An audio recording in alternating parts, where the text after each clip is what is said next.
가정주부입니다. 얼마 전 겪었던 일에 대해서 사연을 적고 싶어서 이렇게 글을 적어요. 제 나이 40에 정말이지 너무나도 신기하고 짜릿했던 경험을 하게 되었습니다.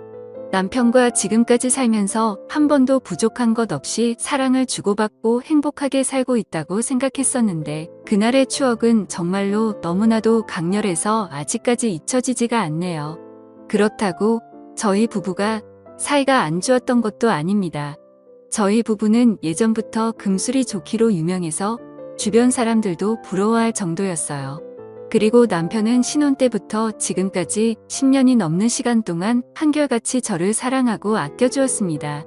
저희 부부는 둘 다 여행을 참 좋아해서 결혼 생활하며 주말에 시간을 내어 전국 팔도 안 돌아다닌 곳이 없을 정도로 많이 다녔습니다.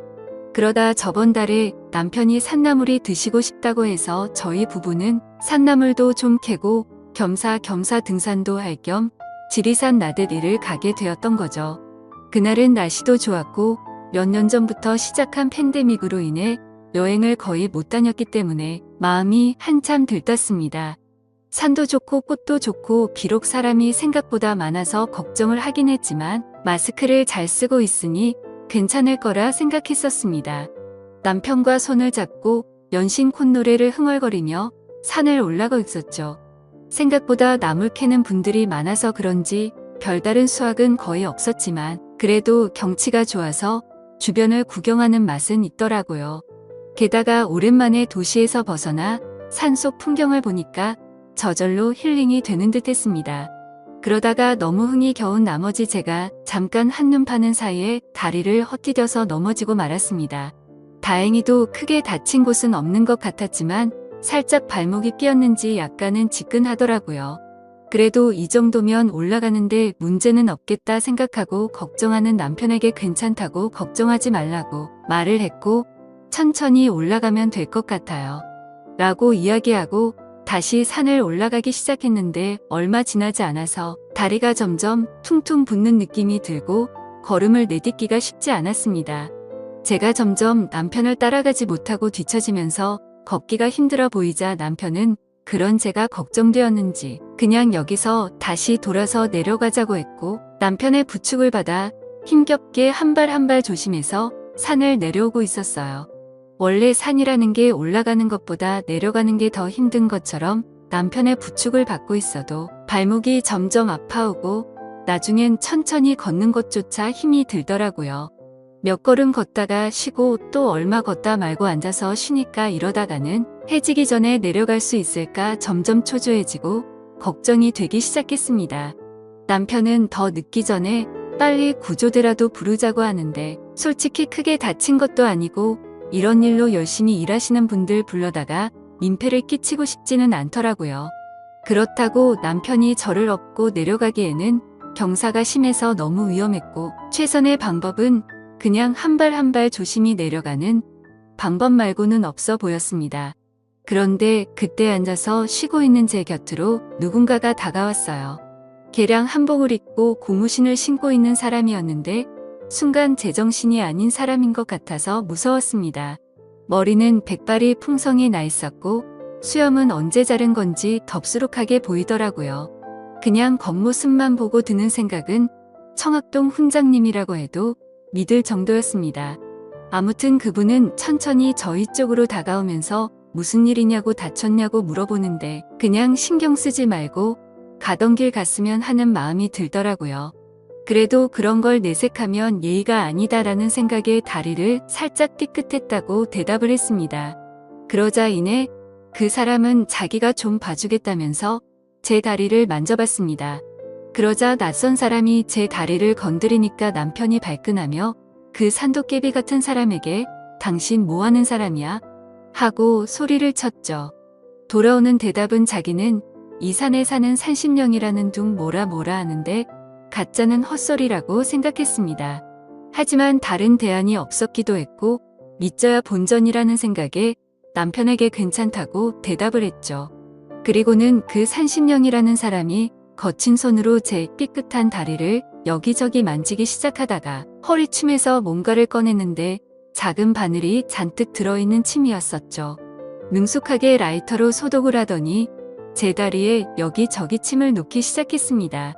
그러더니 잠시만 움직이지 말고 이대로 가만히 있으라고 하고는 등산로에서 벗어나 숲속으로 사라져 버리더라고요. 남편과 저는 뭔가에 홀린 사람처럼 정신이 멍해져서 서로를 쳐다보고 있었고, 그로부터 약 10분의 시간이 지났을 때 숲속에서 산신령이 풀을 한 줌 뜯어오더니 그걸 돌에 익혀서 떡처럼 만들었습니다. 이게 약초라며 도시 사람들은 약을 바로 지천에 두고도 모른다며 혀를 차더라고요. 그리고 나서 제 목에 둘러져 있던 손수건을 뺏어서 약초를 제 발목에 붙이고 손수건을 묶어 고정해 주었습니다. 그리고는 남편에게 제 허벅지 쪽을 가리키면서 이곳을 주물러줘야 혈액 순환이 되면서 약효가 빨리 돌아라고 말하더라고요. 그러면서 자신이 이 여자 몸에 손을 댈 수는 없으니 남편인 당신이 하라고 해서 남편은 얼떨떨한 표정으로 제 다리를 주무르기 시작했는데 산신령 아저씨가 옆에서 그게 아니라는 듯 못마땅한 표정을 짓더라고요. 결국 아휴 고참 나와봐 내가 할게. 사람이 뭐 이리 시원찮아 그렇게 말하고는 제 허벅지를 엄지손가락으로 꾹꾹 누르기 시작했는데 제가 마사지를 태국에서도 받아보고 진짜 잘한다고 소문이 났던 비싸고 좋다는 곳에서 받아보기도 했는데 그런 느낌은 살면서 처음 받아봤습니다. 진짜 머릿속 정수리 끝까지 짜릿해지는 기분이랄까요? 남편이 옆에 있어서 참으려고 했지만 입에서 비명이 터져 나오더라고요. 5분 정도의 짧은 마사지였지만 그 어느 때보다도 몸이 개운해졌습니다.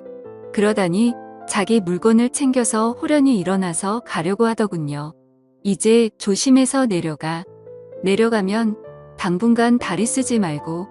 그러자 남편은 돌아서는 산신령에게 치료비라며 지갑을 꺼내는데 건방지게 아무데서나 돈 꺼내지 말라고 호통을 치고는 그대로 산 위로 금방 사라져버렸습니다. 제 다리는 정말 거짓말처럼 통증이 줄어들었고 이 정도면 제 스스로 걸어서 산 밑까지 내려갈 수 있을 것 같았습니다. 남편과 집에 돌아와서도 다리 잘 풀어주고 쉬었고요. 다음날 보니 크게 부어오르지도 않고 금방 괜찮아지더군요. 병원에서도 초기에 대응을 잘해서 가만히 놔두면 금방 낫겠다고 크게 신경 쓰지 않아도 된다고 했습니다. 아무튼 생애 처음으로 겪어본 그 짜릿한 마사지가 계속해서 제 머릿속을 맴돌았습니다. 그때 그 손맛이 너무 좋아서 남편에게도 종종 주물러 달라고 하는데 남편이 아무리 노력해도 절대로 그 느낌이 나지가 않더라고요. 사실 그게 당연한 거겠죠. 비싸고 좋은 마사지를 받아도 그런 기분은 겪어보지 못했는데 일반인인 남편이 해준다고 다를 리가 없으니깐요. 정말 이제 와서 생각하면 진짜 그 사람이 산신령인가 싶기도 하고 아무튼 신기한 경험이었습니다. 남편은 그때 워낙 곤욕을 치러서 그런지 올해는 더 이상 등산을 하러 가지 않겠다고 하는데 저는 또다시 한번 그 산신령을 만나보고 싶어요. 그런 느낌은 대체 어딜 가야 느낄 수 있는지 너무 궁금하고 밤에 잠이 안 올 정도로 생각이 납니다. 이런 생각을 하는 제가 이상한 걸까요? 남편과의 사이는 전혀 문제가 없는데 그때 그 좋았던 기분이 머릿속에서 떠나지를 않습니다. 그래서 주말에 시간을 내서 혼자서 찾아 가보려고 하는데 뭔가 남편에게 말하지 않고 가기에는 미안한 마음이 들기도 하네요.